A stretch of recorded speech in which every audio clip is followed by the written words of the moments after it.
राहुल गांधी ने चुनाव आयोग पर सवाल उठाए तो अब चुनाव आयोग ने भी राहुल गांधी को निमंत्रण भेज दिया है और चर्चा की मांग कर दी है, जिसके बाद कांग्रेस बुरी तरह बौखला गई है और कांग्रेस ने भी अब चुनाव आयोग को पत्र लिख दिया है और वोटर्स लिस्ट जो है वो मांग ली है। जी हाँ, बिल्कुल सही सुना आपने। चुनाव आयोग और कांग्रेस के बीच लगातार ये तानातानी बढ़ती जा रही है, खींचतान बढ़ती जा रही है। एक तरफ राहुल गांधी जो चुनाव आयोग को लेकर तरह तरह के सवाल उठा रहे हैं, तो दूसरी तरफ चुनाव आयोग जो खुली चर्चा के लिए उन्हें निमंत्रण दे रही है। और अब कांग्रेस एक पायदान और आगे जाकर अब कांग्रेस ने चुनाव आयोग से वोटर लिस्ट की डिजिटल कॉपी ही मांग ली है।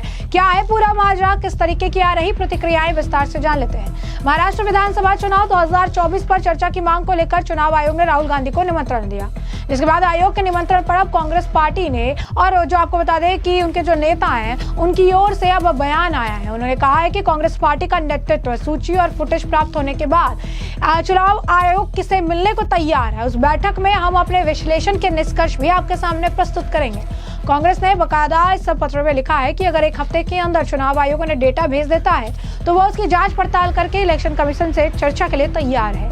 ईगल ने चुनाव आयोग के सचिवालय के सचिव अश्विनी कुमार जो है मोहल को पत्र लिखकर कहा, हम अखिल भारतीय कांग्रेस कमेटी द्वारा बनाया गया एक समूह है जो भारतीय राष्ट्रीय कांग्रेस की ओर से भारत के निर्वाचन आयोग के साथ समन्वय करने का कार्य करता है। हम आपके 12 तारीख को विपक्ष के नेता राहुल गांधी को लिखे पत्र के जवाब में लिख रहे हैं, जिसमें आपने महाराष्ट्र विधानसभा चुनाव के बारे में राहुल गांधी और कांग्रेस पार्टी द्वारा उठाए गए मुद्दों पर चर्चा के लिए मिलने का प्रस्ताव दिया था। उन्होंने इसमें आगे लिखा कि जैसा कि आप जानते हैं कि दिसंबर 2024 में कई पत्र याचिका इंडी गठबंधन की पार्टियों के नेताओं द्वारा प्रेस कॉन्फ्रेंस, लेख और लोकसभा में जो है विपक्ष के नेता के भाषणों के माध्यम से हमने 2024 महाराष्ट्र विधानसभा चुनाव में मतदाताओं की संख्या में अचानक और भारी वृद्धि तथा चुनाव के दिन शाम 5 बजे के बाद मतदान में अस्पष्ट वृद्धि के बारे में तथ्यात्मक मुद्दे उठाए। निर्वाचन आयोग के अपने डेटा से ये पता चलता है कि मई 2024 में हुए महाराष्ट्र लोकसभा चुनाव, नवंबर 2024 में हुए विधानसभा चुनाव के बीच जितने नए मतदाता जोड़े गए उतने पिछले 5 वर्षों में महाराष्ट्र विधानसभा चुनाव से अब तक जो है नहीं जोड़े गए थे। ऐसा पहले कभी नहीं हुआ और ये सामान्य आपको बता दें कि समझ और तर्क के खिलाफ है। ये नए मतदाता कौन है और ये कहां से आए हैं। इस पत्र में पूछा गया कि महाराष्ट्र 2024 लोकसभा और विधानसभा चुनाव की अंतिम मतदाता सूचियों की तुलना करना इस मामले की गहन जांच का पहला कदम है, जिससे कोई भी तर्कसंगत व्यक्ति स्वीकार करेगा। पिछले 7 महीनों से कांग्रेस पार्टी और राहुल गांधी दोनों मतदाता सूचियों की डिजिटल मशीन पठनीय पत्री की डिमांड कर रहे हैं ताकि सटीक तुलना की जा सके। यह आश्चर्यजनक और उलझन में डालने वाला है कि निर्वाचन आयोग ने इन 2 मतदाता सूचियों को प्रदान करने के अलावा हर तरह के जवाब मीडिया में जानकारी लीक करने और बदनामी जैसे कदम उठाए। आप हमारी मांग के अनुसार अंतिम मतदाता सूची क्यों नहीं दे देते? इतने लंबे समय तक इस मांग से बचने के कारण हमें ये तार्किक सवाल पूछना पड़ रहा है, आपके पास ये मतदाता सूचियां है या नहीं? इस संदर्भ में मतदाता के जो है मतदान के दिन का वीडियो फुटेज ना देना और अधिक संदेह और शंका को जन्म देता है। इसके तरफ से और ये कहा गया कि मतदाताओं को जोड़ने या हटाने की प्रक्रिया के लंबे चौड़े जवाब देना, किसी राजनीतिक दल की संगठनात्मक कार्यप्रणाली पर दोषारोपण करना या ये दावा करना कि ये मतदाता सूचियां व्यक्तिगत उम्मीदवारों को दी गई थी, ना तो उपयोगी है ना ही रचनात्मक है। हम आपसे अनुरोध करते हैं कि इस पत्र की तारीख से 1 सप्ताह के भीतर महाराष्ट्र और हरियाणा के मतदान के दिन की मतदाता सूचियों की मशीन पठनीय डिजिटल पत्री और वीडियो फुटेज प्रदान करें। ये एक लंबे समय से चली आ रही मांग है, जिसे निर्वाचन आयोग के लिए पूरा करना आसान होना चाहिए। उन्होंने कहा कि कांग्रेस पार्टी का नेतृत्व इन सूची और फुटेज के प्राप्त होने के बाद निर्वाचन आयोग से मिलने को तैयार है। उस बैठक में हम अपने विश्लेषण के निष्कर्ष भी आपके सामने प्रस्तुत करेंगे।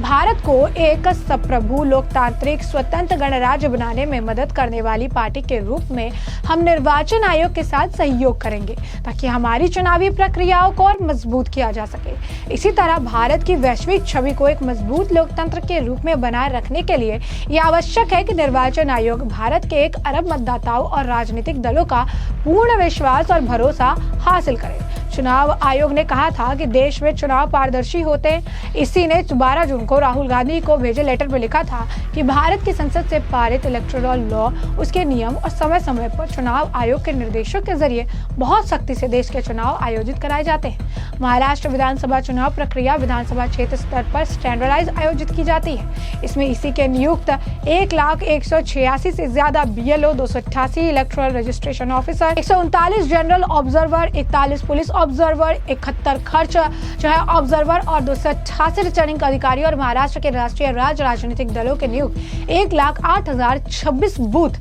स्तरीय एजेंट शामिल है। इसमें कांग्रेस के 28,421 एजेंट भी शामिल है। राहुल ने क्या आरोप लगाए थे, ये भी जानिए। महाराष्ट्र चुनाव में मैच फिक्सिंग की गई है। इस तरह की फिक्सिंग अब बिहार में भी होगी, फिर वही होगा जहां भाजपा हारती दिख रही है। राहुल गांधी ने बकायदा एक्स पर लिखा था कि महाराष्ट्र के मुख्यमंत्री के निर्वाचन क्षेत्र की वोटर लिस्ट में 5 महीने में 8% वृद्धि जो है देखने के लिए मिली है। कुछ बूथ में 20 से 50% तक वोट जो है वोटर बढ़े हैं। BLO ने अज्ञात लोगों को वोट डालने की भी खबर है। मीडिया के बिना वेरिफिकेशन पता वाले हजारों मतदाताओं का पता लगाना, इस पर चुनाव आयोग चुप है। क्या ये मिलीभगत है? ये अलग अलग गड़बड़ियां नहीं, ये वोटों की चोरी है। इसे छिपाना ही कबूलनामा है। इसीलिए हम machine redevelop digital voter list और CCTV फुटेज को तुरंत जारी करने की मांग करते हैं। अब ऐसे में आप समझ सकते हैं कि ये मामला जो है अब लगातार election commission versus Rahul Gandhi versus Congress देखने के लिए मिल रहा है और अब इस मामले पर तरह तरह की प्रतिक्रियाएं भी आ रही हैं। क्या कुछ और नेताओं का कहना है, जरा एक बार खुद सुनिए। इलेक्शन कमीशन ने उनको रिफ्यूज कहाँ किया है? वो मांग रहे हैं मीडिया में, वो मांग रहे हैं जनता में, अपना प्रचार कर रहे हैं। उनको जानते हैं कि मैं जब लीगल प्रोसेस में जाऊंगा तो वहां हमको फेल्योर मिलेगा। जब भी गए हैं फेल्योर मिला है। सुप्रीम कोर्ट में भी गए, सुप्रीम कोर्ट से जो आदेश हुआ, माननीय जस्टिस संजीव खन्ना जी के बेंच ने जो एक आदेश दिया, उसमें भी वो फेल हो गए। तो उनको एक प्रोपेगेंडा फैलाना है, उनको न्याय नहीं चाहिए। वो जाते नहीं है इलेक्शन कमीशन में लिखित में और उस वहां नहीं लड़ना चाहते हैं। उनको पब्लिक में एक दुष्प्रचार करना है, इंस्टीट्यूशंस को बदनाम करना है। इलेक्शन कमीशन जैसा एक इंस्टीट्यूशन और उसको रोज रोज बदनाम करना, ये बताइए कि ये पब्लिक को भी अच्छा नहीं लगता, किसी को अच्छा नहीं लगता है। आपको अगर कोई शिकायत है, महाराष्ट्र का चुनाव हो गए, कितना महीना हो गया, आप इलेक्शन कमीशन में गए होते, वहाँ पे आप लड़ाई लड़ते, लीगल लड़ाई लड़ते। पब्लिक में इधर उधर ट्विटर के थ्रू, सोशल मीडिया के थ्रू ये अनाप शनाप बयान देते रहते हैं। ऐसे आपने तमाम बयान सुने और हमने आपको जो पूरा मामला है विस्तार से बताया। इस मामले पर अब आपकी जो राय हो कमेंट सेक्शन में कमेंट करके जरूर से जरूर साझा करिएगा। धन्यवाद। आदरणीय राहुल जी कभी संविधान को मानने वाले रहे ही नहीं है। उन्होंने तो अपने प्रधानमंत्री का संवैधानिक रूप में पास अध्यादेश को प्रेस के सामने तार तार करके फाड़कर उछालकर फेंक दिया।